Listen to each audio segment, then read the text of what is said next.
Hi all welcome to Shweta vlog. ಇವತ್ತು ನಮ್ಮ ಚಿಕ್ಕಪ್ಪನ ಮಗಂದು ಮದುವೆ ಇತ್ತು ಅಂತ ಹೇಳಿದ್ನಲ್ಲ, ಮದುವೆಗೆ ಹೋಗಿದ್ವಿ. ಸೊ ನಮ್ಮ ಕಸಿನ್ಸು ಅವರೆಲ್ಲರೂ ಬಂದಿದ್ದರು. ಸೊ ಅವರೆಲ್ಲರ ಜೊತೆ ಸೇರಿಬಿಟ್ಟು ನಮಗೂ ಖುಷಿ ಆಯಿತು. ಯಾಕೆಂದರೆ ಯಾವಾಗೋ ಒಂದು ಟೈಮು ನಾವು ಅವ್ರ ಜೊತೇಲಿರ್ತೀವಿ.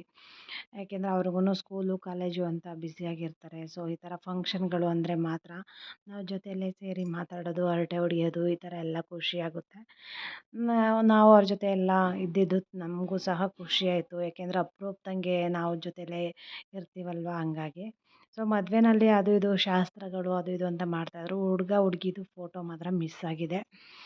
ನಾವು ರೀಲ್ಸ್ ಎಲ್ಲ ಮಾಡಿಕೊಂಡು ಹಾಗೇ ಮದುವೆ ಮುಗಿಸ್ಕೊಂಡು ನಾವು ರಿಟರ್ನ್ ಆಗಬೇಕಿತ್ತು ಮೈಸೂರಿಗೆ.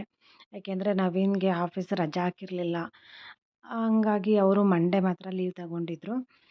ಸರಿ, ಅವ್ರಿಗೆಲ್ಲ ಬಾಯ್ ಹೇಳ್ಬಿಟ್ಟು ನಾವು ಹೊರಟ್ವಿ. ನೀವು ಫ್ರೀ ಆದಾಗ ಮೈಸೂರಿಗೆ ಬನ್ನಿ ಲೀವ್ ಇರುವಾಗ ಅಂತ ಹೇಳ್ಬಿಟ್ಟು.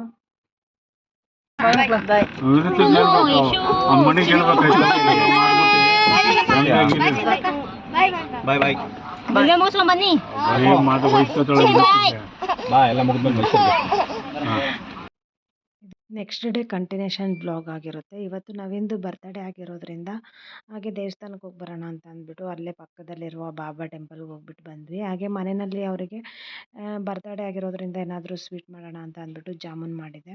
ಹಾಗೆ ಟಿಫನ್ ಮುಗಿಸ್ಕೊಂಡು ಅವರು ಸಹ ಆಫೀಸ್ಗೆ ಹೋಗಿ ಬರ್ತೀನಿ ಅಂತ ಅಂದ್ಬಿಟ್ಟು ಹೋದರು. ಮಧ್ಯಾಹ್ನದ ಲಂಚಿಗೆ ಅಂತ ಮಶ್ರೂಮ್ ಪಲಾವು ಹಾಗೆ ಚಿಕನ್ ಕಬಾಬು ಹಾಗೆ ಚಿಕನ್ ಪೆಪ್ಪರ್ ಡ್ರೈ ಮಾಡಿದೆ. ಅವರಿಗೆ ಹೊರಗಡೆ ಹೋಗಿ ಸೆಲೆಬ್ರೇಷನ್ ಮಾಡ್ಕೊಳ್ಳೋದು ಹಾಗೆ ಕೇಕ್ ಕಟ್ ಮಾಡೋದು ಇದೆಲ್ಲ ಇಷ್ಟಪಡಲ್ಲ. ಹಂಗಾಗಿ ನಾನೇ ಮನೆಯಲ್ಲಿ ಏನಾದ್ರು ಸರ್ಪ್ರೈಸ್ ಕೊಡೋಣ ಅಂತ ಅಂದ್ಬಿಟ್ಟು ಅವರಿಗೆ ಇಷ್ಟವಾಗಿರೋದು ಎಲ್ಲ ಅಡುಗೆಗಳು ಮಾಡಿದ್ದೆ. ಅವ್ರಿಗೂ ಸಹ ಖುಷಿ ಆಯಿತು. ಹಾಗೆ ಸಿಂಪಲಾಗಿ ನಾವೇ ಮನೆಯಲ್ಲಿ ಕೇಕ್ ಕಟ್ ಮಾಡಿಸಿದ್ವಿ. ನನ್ನ ಮಗಳು ಆವಾಗಷ್ಟೇ ಎದ್ದಿದ್ಲು. ಹಾಗೆ ಅವರಪ್ಪ ಕೇಕ್ ಕಟ್ ಮಾಡೋದು ನೋಡಿ ಅವಳು ಸಹ ಖುಷಿ ಪಡ್ತಾ ಇದ್ಲು. ಯಾಕೆಂದರೆ ಅವಳಿಗೆ ಈ ಬರ್ತಡೇಗಳು, ಈ ಕೇಕು, ಇದು ಹ್ಯಾಪಿ ಬರ್ತಡೇ ಇದೆಲ್ಲ ಹೇಳೋದಂದರೆ ತುಂಬ ಇಷ್ಟ. ಅವ್ರ ಅಪ್ಪಂಗೆ ಬೆಳಗ್ಗೆಯಿಂದನೂ ಅವ್ರ ಅಪ್ಪನ ನೋಡಿದಾಗೆಲ್ಲ ಅಪ್ಪ ಹ್ಯಾಪಿ ಬರ್ತಡೇ ಟು ಯು, ಅಪ್ಪ ಹ್ಯಾಪಿ ಬರ್ತಡೇ ಟು ಯು ಅಂತ ಹೇಳ್ತಾನೆ ಇದ್ಲು. ಅವ್ರ ಅಪ್ಪಂಗೆ ಅದು ಕೇಳೋದೇ ಒಂಥರ ಖುಷಿ, ನನ್ನ ಮಗಳು ಹಿಂಗೆ ಹೇಳ್ತಾಳಲ್ಲ ಅಂತ ಅಂದ್ಬಿಟ್ಟು.